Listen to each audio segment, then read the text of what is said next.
Langston Reed sat behind his sleek mahogany desk, eyes scanning legal briefs like the world owed him silence. Zoria Brooks, his assistant, moved gracefully by the filing cabinets.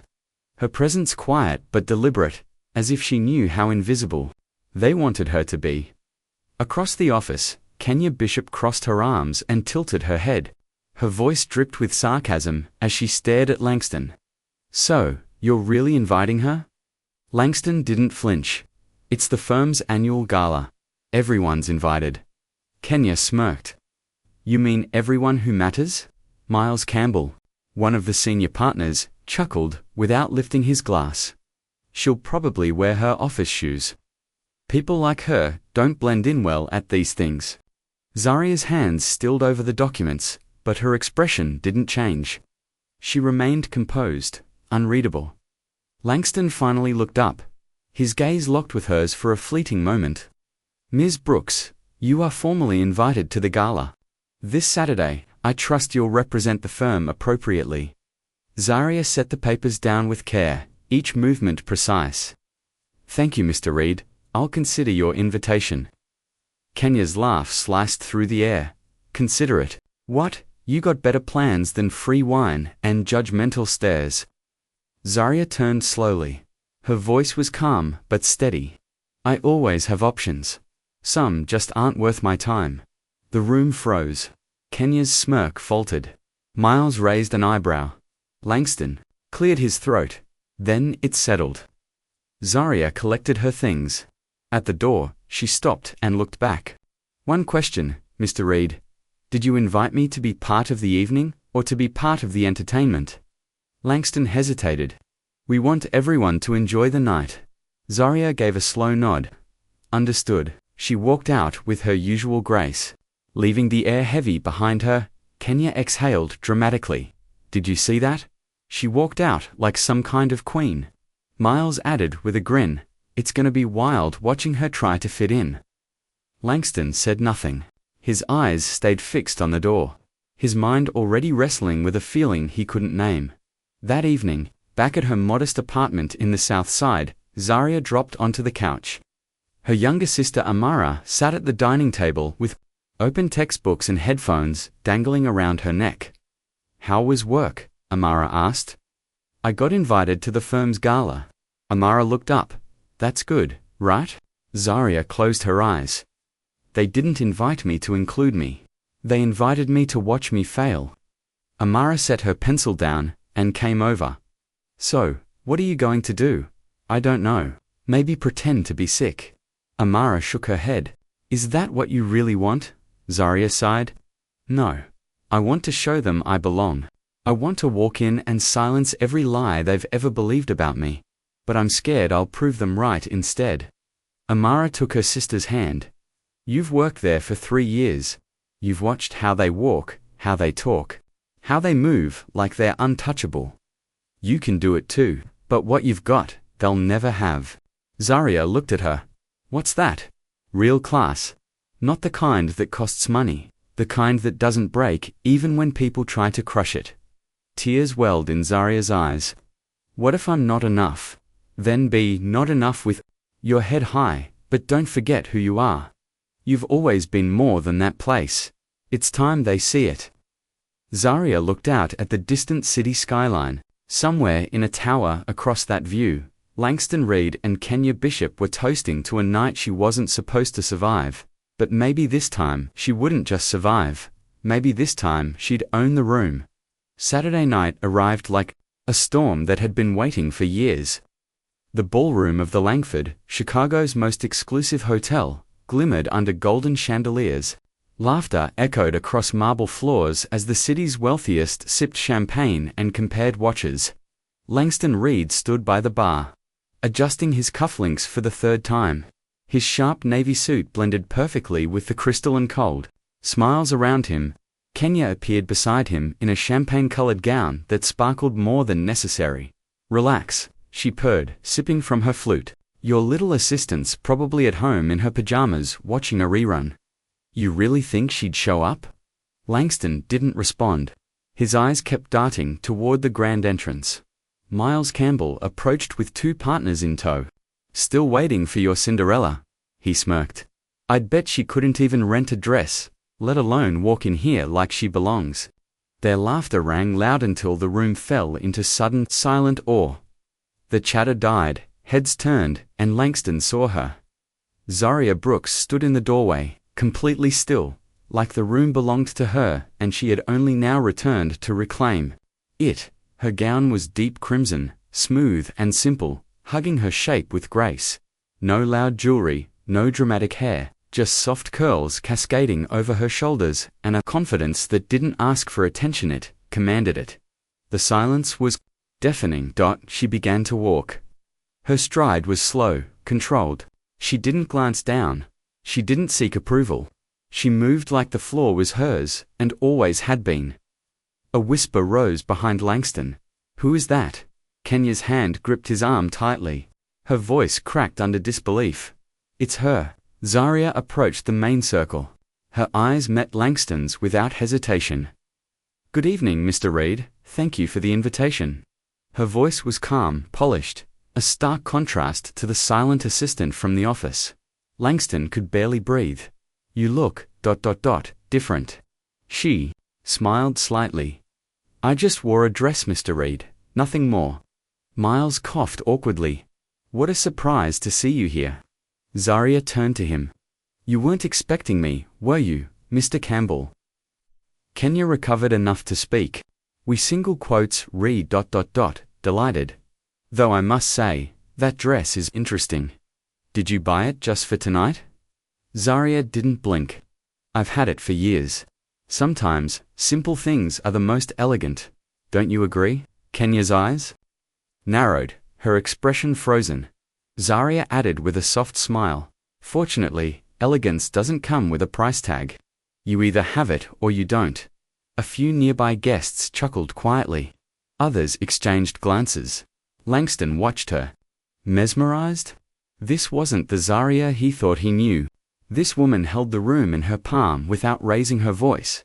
Just then, an older gentleman approached, dressed in a sleek charcoal suit and a genuine smile. Zaria Brooks, he beamed. Zaria turned to him, her face lighting up. Mr. DuPont, I didn't know you'd be here. The man kissed her cheeks warmly. When I saw your name on the list, I had to come. You're with this firm now. I work as Mr. Reed's assistant, she replied. Malik DuPont blinked, then looked at Langston. You do know who this woman is, don't you? Langston shook his head slowly.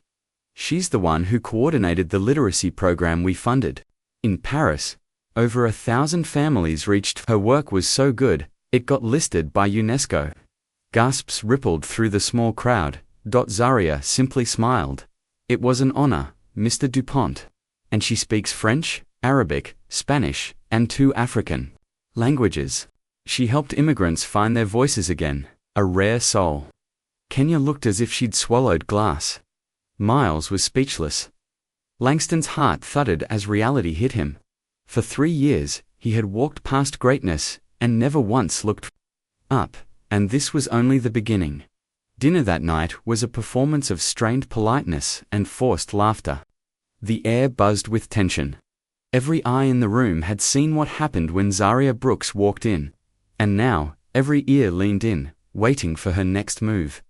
Kenya Bishop sat 2 seats down from her, eyes sharp, fork slicing through her salmon, like it had done something personal. Zaria.com, as ever, sipped her sparkling water and listened. Must be quite the adjustment, Kenya said, her voice sweetened with venom. Working with such sophisticated people after... Well, your background, Zaria turned to her, unbothered. You mean after working with people who aren't rich? The question silenced the table. Well, I wouldn't phrase it so crudely. Kenya laughed weakly. Why not? Zaria replied. Smoothly, poverty isn't contagious, and wealth isn't always a sign of character. Miles coughed. You must have had to adapt a lot, coming into a firm like ours. Actually no, Zaria said with a pleasant smile. I've discovered. People are people. Whether they have millions or nothing, they all want to be heard, respected, and understood. Kenya leaned forward, voice dropping. It must be easy to sound wise when someone else is footing the bill. Zaria took her time before replying. She sipped her wine, looked Kenya directly in the eye, and asked softly, "Have you ever worked for a paycheck?" Kenya blinked. "Of course, I manage investments. I coordinate galas, worked. Waking up at 6 in the morning, knowing if you don't show up, there's no heat in your apartment, no groceries, no rent." The silence turned heavy. "I'm not judging," Zaria continued. "I'm just saying, we see the world from different windows. Yours has a penthouse view.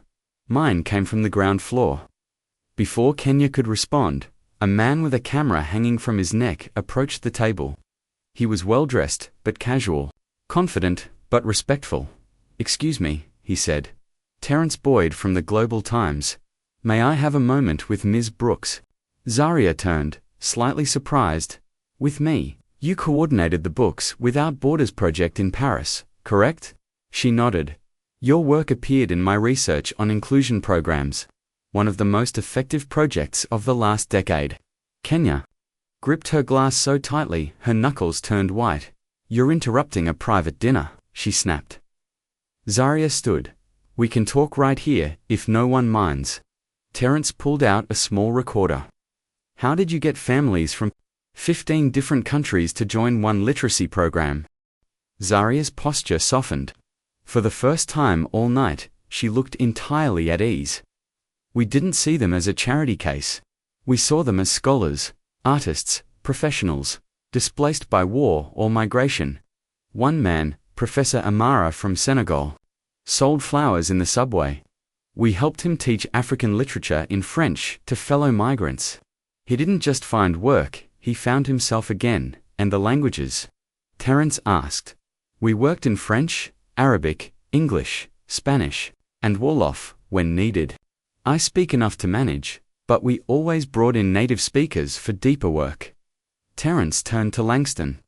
"You must be proud to have someone of this caliber on your team." Langston nodded slowly. "Zaria is a valuable asset to the firm. What kind of projects is she leading now?" Langston hesitated. "Exploring new opportunities to use her international experience." He couldn't admit she'd been serving coffee and organizing calendars. Terence smiled. "The world needs more programs like hers. Mind if I take a few photos?" Zaria posed. Gracefully, her expressions warm but grounded. She answered a few more questions, her words laced with truth and humility.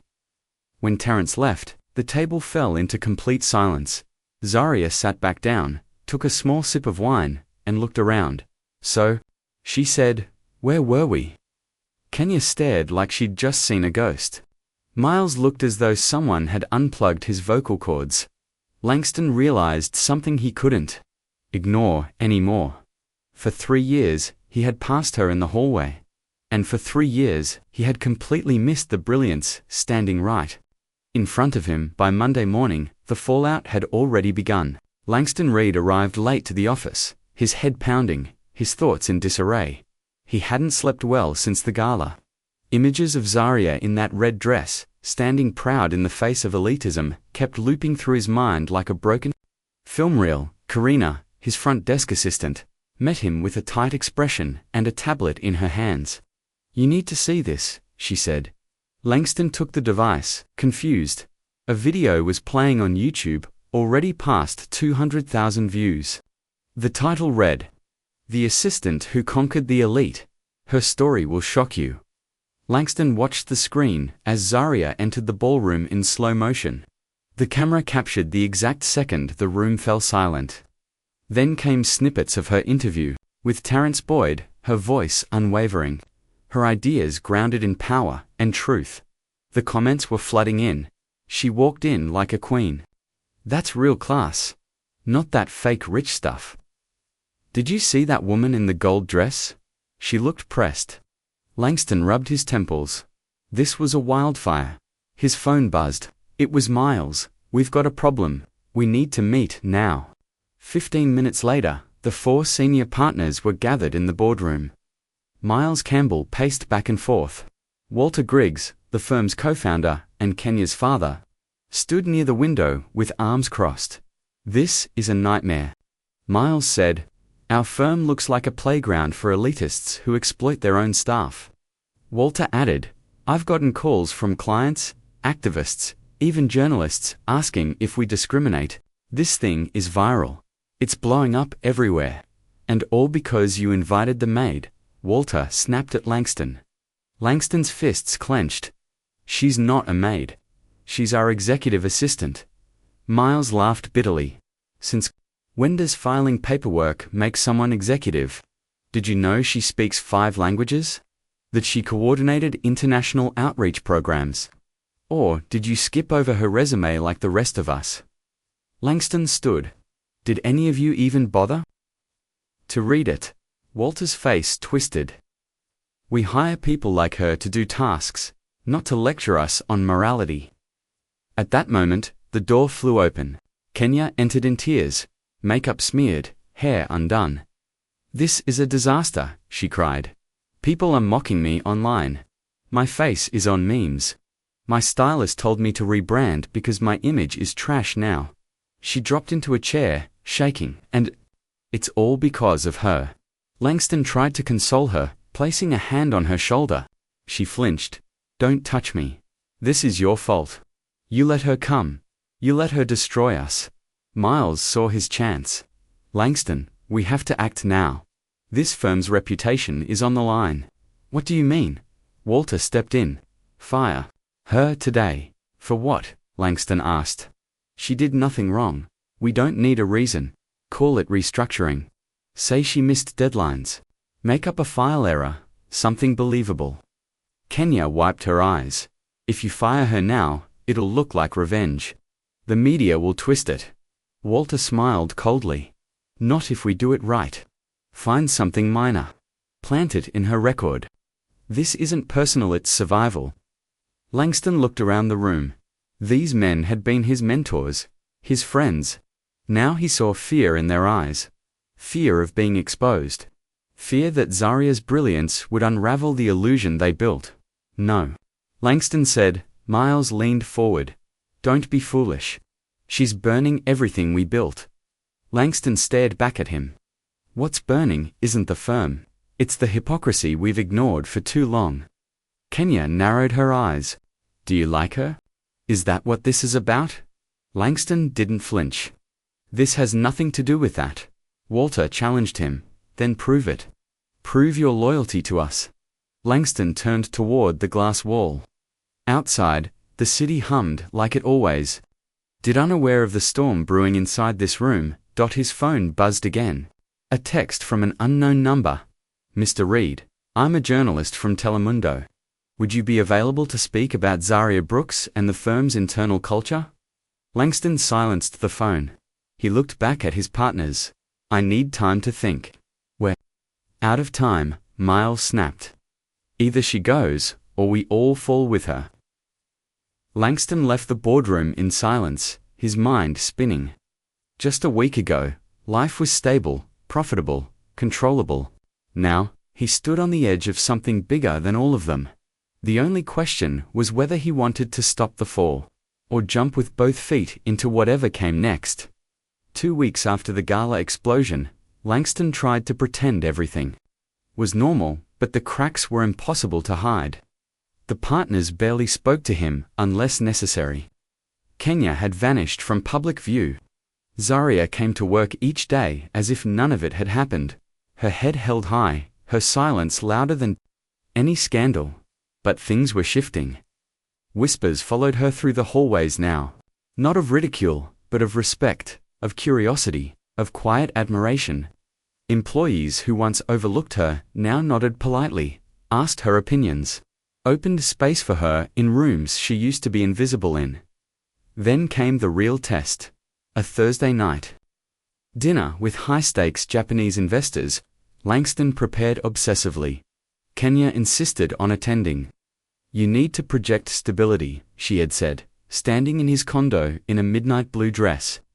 "Clients need to know you're still in control." Langston didn't argue. He had no strength left to fight her. At the restaurant, the Japanese delegation arrived first, flanked by Miles and Walter. Polite greetings were exchanged. Orders were placed. Business began. Things seemed smooth until one of the Japanese investors, Mr. Yamamoto, leaned forward and said, "We saw the video of your assistant, Ms. Brooks. Very impressive. In Japan, humility and excellence together are deeply respected."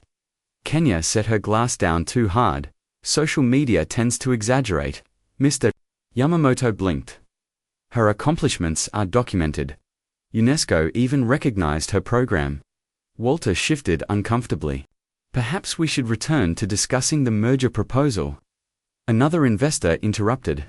A firm that values talent regardless of background is exactly what we're looking for. Kenya forced a laugh. She's just an assistant who happened to catch the spotlight. Let's not turn her into a hero. The investors exchanged stiff glances. Did you just minimize your colleague's achievements? Mr. Yamamoto asked calmly. Kenya laughed louder.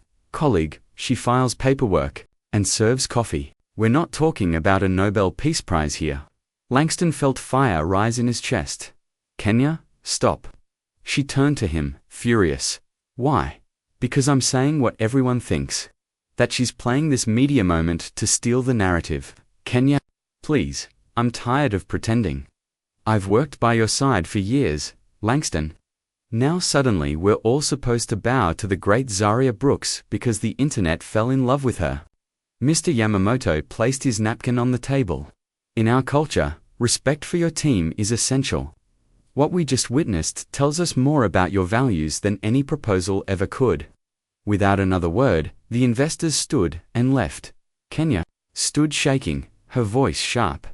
Now look what she's done. We lost $1 million deal because of her. Langston stood, his voice quiet but fierce. No, we lost it because of you, because of your spoiled need to be the only one in the room who matters. She stared at him, stunned. And let's be honest, you haven't just embarrassed the firm. You've been signing deals behind my back, using my name to push partnerships I never approved. Walter gasped. Langston, what are you saying? I'm saying, I checked. She's been making moves like she owned the company, and I let it slide, because I thought I knew her. Kenya didn't deny it. She lifted her chin defiantly. Yes, I did it. I made decisions because someone had to. You were too busy playing savior to a woman who doesn't belong in our world. Langston looked at her for a long moment. You're right, Kenya blinked. You're right, that I never liked what I saw in you. And tonight, that ends. He turned and walked out of the restaurant into the light drizzle outside, each step feeling like a weight lifting from his chest. For the first time in years, Langston Reed felt free. 3 days after the meltdown at the restaurant, Langston Reed sat in his home office at 5 in the morning. His coffee had gone cold. 10 versions of the same letter lay crumpled in the trash. His laptop screen glowed with a fresh draft. This one, he read again and again. It was a letter to the city's biggest newspaper, not a press release, not a damage control spin. A truth he could no longer ignore. At 8 a.m., when Romero and Walter arrived at the firm, Langston was already gone. But he'd left something behind, the front page of the morning paper. Carried his photo and a headline that stopped everyone in their tracks. A necessary apology. A personal reckoning. Romero read it aloud in disbelief. As founding partner of Reed & Griggs LLP, I feel compelled to publicly address an employee and a broader truth. Zaria Brooks has worked at this firm for 3 years. We treated her not as the accomplished professional she is, but as a background fixture meant to serve and stay silent. The scandal you saw last week wasn't caused by her. It was caused by us. Our arrogance, our blindness, our comfort within a system that elevates wealth and silences brilliance. Walter burst into Langston's office. Empty. Karina, the receptionist, shrugged. He left early, didn't say where he was going. Walter's phone rang. It was Romero. He's blown it all up. Clients are calling non-stop, asking if it's true. If we've been running a firm built on discrimination and classism. Romero read more of the letter. Zaria Brooks does not need our defense. Her record speaks louder than anything I could write.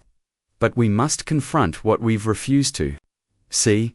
She isn't just capable, she is extraordinary. And we failed her. I am promoting her to Director of Special Projects with full authority and compensation aligned with her qualifications. Walter shouted through the phone. He's giving her a position that doesn't even exist. There's more, Romero said grimly. He's stepping away from daily operations to reflect on what kind of firm this should be. And then this, to Kenya Bishop, who for years was my partner in business and life. I say this, love cannot be built on contempt. Your actions last week revealed a truth I didn't want to see. Walter's voice cracked with rage. He's finished us. This is a public execution. But miles away, in a tiny downtown cafe, Zaria sat at a corner table with her sister Amara, a copy of the paper trembling in her hands. What do you think? Amara asked. Zaria folded the paper slowly. It's easy to write the right words when you've got nothing left to lose. You don't think he's sincere? Zaria looked out the window.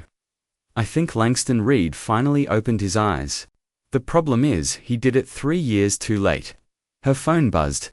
Missed calls, unknown numbers, texts, journalists, organizers, talk shows. Everyone wanted to speak with her now. Everyone wanted a piece of the story. Are you going back to work? Amara asked gently. I don't know, Zaria said.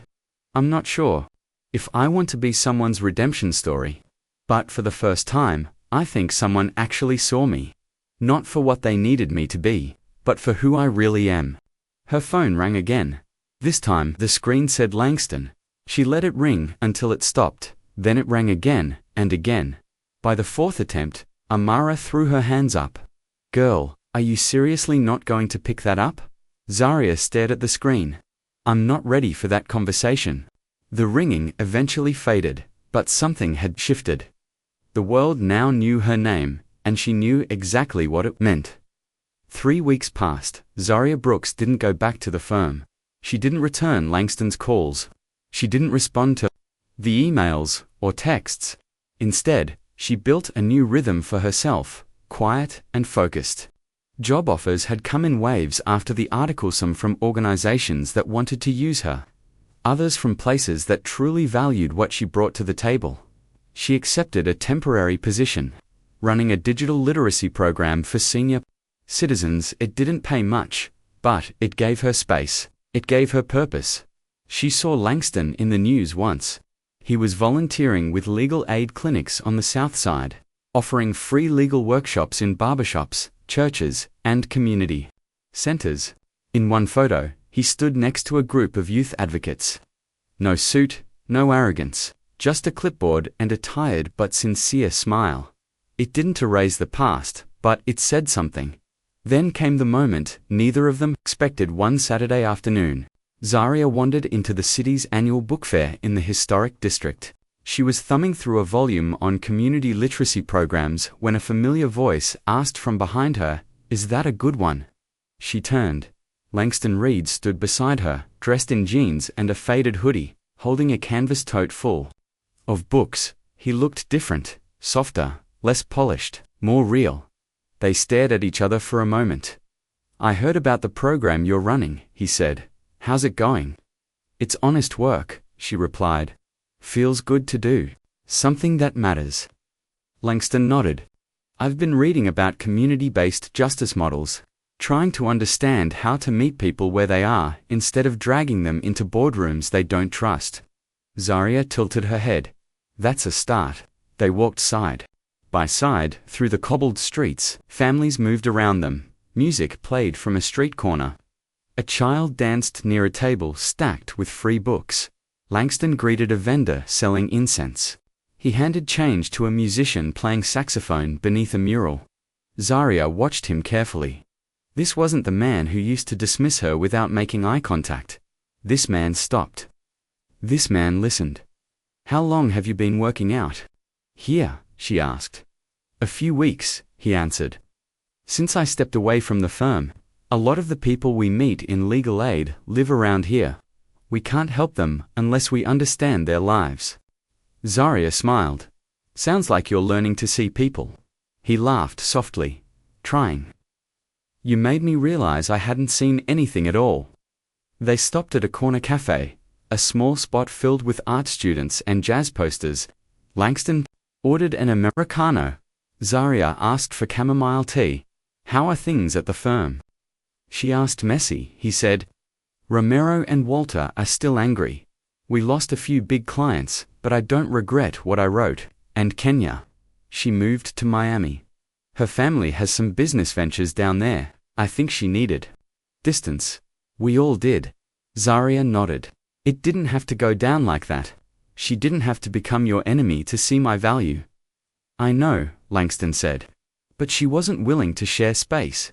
And I let her carry that attitude. Too long. They sat in silence for a moment, sipping their drinks. Langston looked across the table. I know I don't have the right to ask anything of you after everything, but I'd like to try again. Not romantically, not professionally. Just as someone learning to be better. Zaria didn't look away. That's not something you ask for. That's something you prove. I understand. They sat quietly, the cafe alive around them. For once, there was no office. No performance. No judgment. Just two people in a quiet space. What they thought they knew. Zaria looked out the window, and then back at Langston. Maybe we're both learning how to see. Langston smiled. And maybe that's enough for now. 2 months later, Zaria Brooks was reviewing lesson plans in her small office when her phone rang. Langston's name lit up the screen. She paused, then answered. Zaria, he said. I know this might sound strange, but I need your help. With what? Our legal aid program. It's not connecting. People don't trust us. I think I finally understand why. Zaria sat up. I'm listening. We're still acting like we're saving them. Like they should be grateful we showed up. I don't want to do that anymore. Can you meet with me? Just to talk, help me see what I'm missing. Zaria looked out the window. Her students, older adults learning to send their first emails, were laughing in the courtyard over text message, typos and autocorrect mistakes. Same cafe, she asked. Tomorrow at 3, he said. When Zaria arrived the next day, Langston was already there. But he wasn't alone. 3 people sat beside him, an older woman, a young man in work boots, and a teenage girl with tired eyes and a guarded expression. Langston stood. Zaria, this is Ms. Lorraine, this is Jamal, and this is Destiny. They're here to tell us why our program isn't working. Zaria sat, intrigued. Ms. Lorraine spoke first. My grandson told me about you. Said you teach tech without making us feel slow. That matters.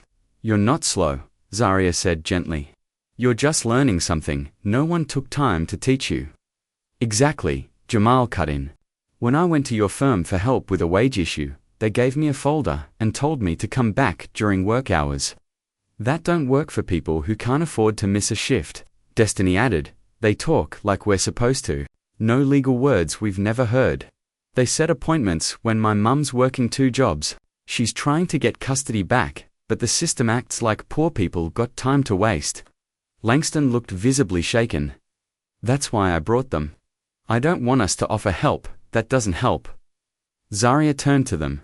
What would real support look like? Ms. Lorraine sat forward. Evening hours, weekends. Come to places we already trust, like the rec center or the clinic. Talk to us like people, Jamal said. Not like we're either lawyers or criminals. Destiny nodded. And understand that our problems are layered. My mum needs a lawyer, but she also needs a job and someone to watch my brothers. Zaria listened, absorbing every word. What if, she asked, there was someone who could help you with all of that?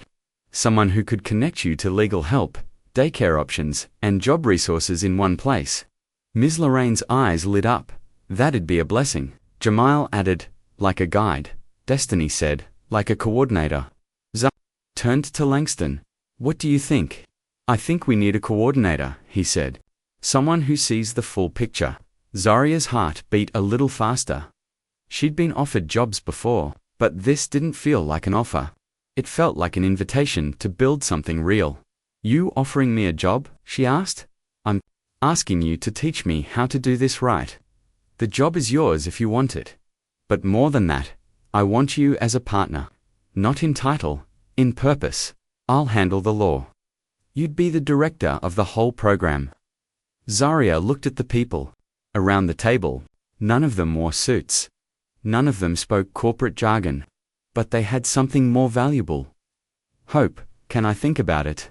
Of course. After everyone left, Zarya and Langston stayed behind at the cafe. Why me? She asked. There are people with more experience in legal work. Langston met her eyes. Because in 3 years, I never saw you treat anyone like they were less than you. Not even me.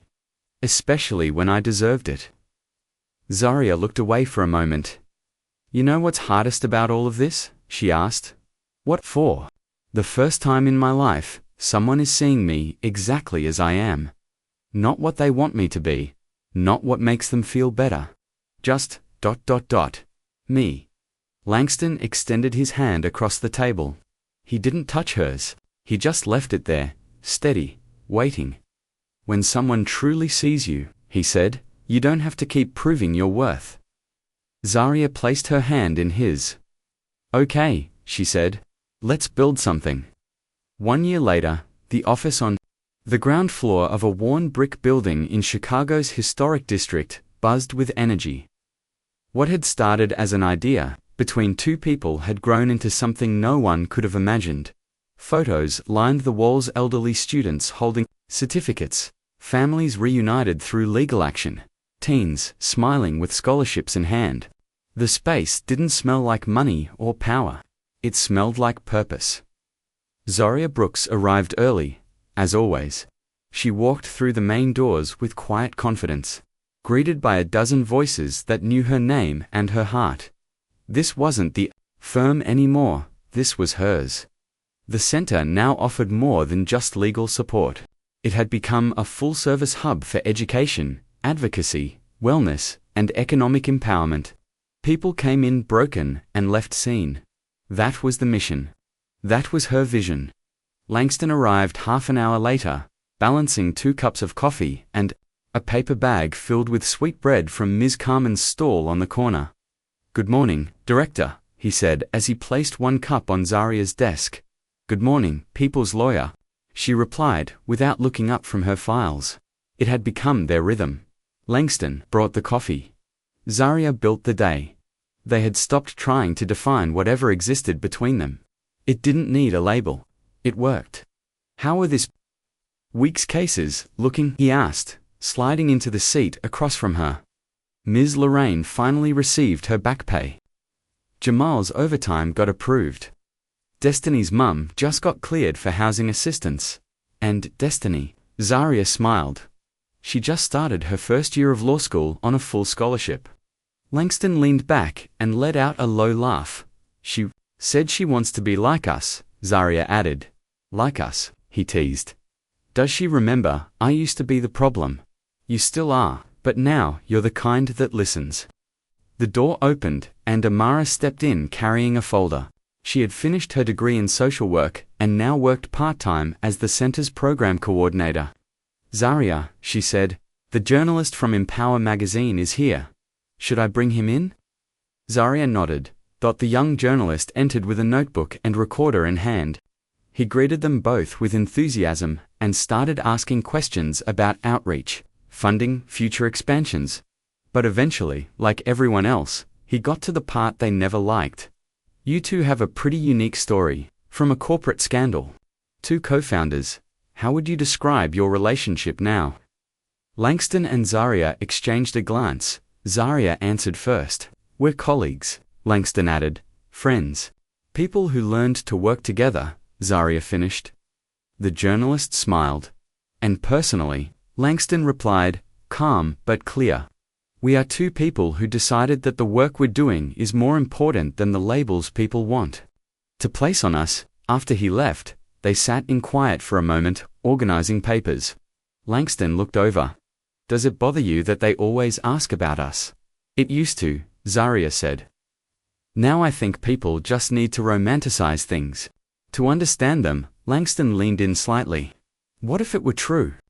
What if there was something more?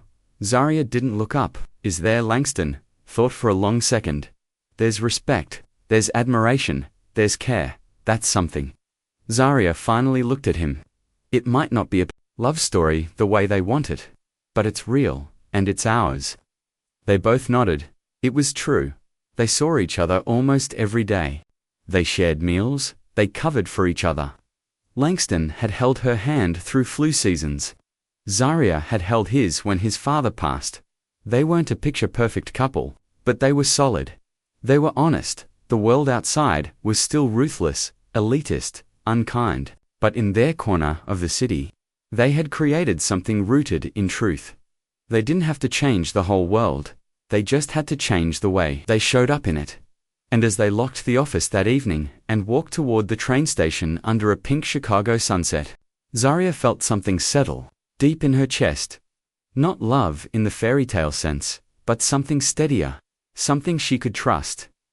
2 months after the magazine interview, Zarya Brooks got a call that caught her off guard. It was Langston, but this time, his voice didn't carry confidence. It carried uncertainty. Zarya, I need your help again. She was in the middle of preparing materials for a new youth mentorship program. With what? I think I messed up again. The legal aid. The program is growing, but something's still missing. I don't know how to reach people the way you do. Zarya leaned back in her chair. You're reaching them. You just don't speak their language yet. That's exactly why I called. The next day, they met at the cafe where everything had started. Langston was already seated. But this time, he wasn't alone. 3 new faces sat around the table: a single father, a woman who'd just left a domestic violence shelter, and a high school dropout trying to finish her GED while raising a toddler. Langston stood when Zarya entered. They're here too. Tell us how to do better. The young woman, Janice, spoke first. It's not that we don't want help, it's that we're tired of being saved. We want to be seen. The single father added. Programs talk at us, not with us. They offer help that doesn't fit our reality. We need people who understand both the legal side and the human side. Zarya nodded slowly. And if there was someone who could coordinate all of that, someone who could meet you where you are, not just in courtrooms or clinics, but in grocery stores, in schools, in living rooms, that would change everything, the woman said. Langston turned to Zarya. That's why I need you. Not just for strategy, for vision. I don't want this program to have your fingerprints. I want it to have your heartbeat. Zarya felt something stir inside her. This wasn't a man handing her a title. This was a man offering her space to lead, to design, to define. And what would I be? She asked. You'd be the director of community impact. Full authority, full vision. We'd work together. But you'd guide the compass. Zarya looked at him for a long moment. I've spent most of my life in rooms where people told me I didn't belong. I've learned to build my own. Langston's voice lowered. Then let's build one together. Zarya smiled. On one condition. Name it. This isn't your project anymore. It's ours. No hierarchy. No titles that separate us. Just 2 people with different strengths, working for the same people. Langston reached across the table, not to shake her hand, but to place his open palm near hers. I can live with that. She placed her hand over his dot, and just like that, it began. Not a love story, not a redemption arc, something greater, a legacy. 1 year later. The Community Impact Center was one of the most respected grassroots programs in the Midwest. There were legal workshops in barbershops, ESL classes in mosques, parenting clinics in churches, job fairs at public libraries. Everything was free. Everything was built on trust. Zarya arrived every morning at 7, wearing jeans and a soft smile, her presence as consistent as sunlight. Langston arrived shortly after with coffee and a list of open cases. They didn't define what they had. They didn't need to. They shared jokes. They shared burdens. They shared victories. On the hard days, they sat in silence. On the good days, they laughed until the staff asked them to quiet down. They didn't post pictures. They didn't pose for interviews. They built. 1 block at a time. one life at a time. And when they locked up the center at the end of the day and walked toward the station under the glow of streetlights, Zarya would sometimes glance at him, not with longing, but with understanding. She hadn't been rescued, she had risen, and Langston hadn't saved her, he had learned how to follow her lead. That, in the end, was the real miracle.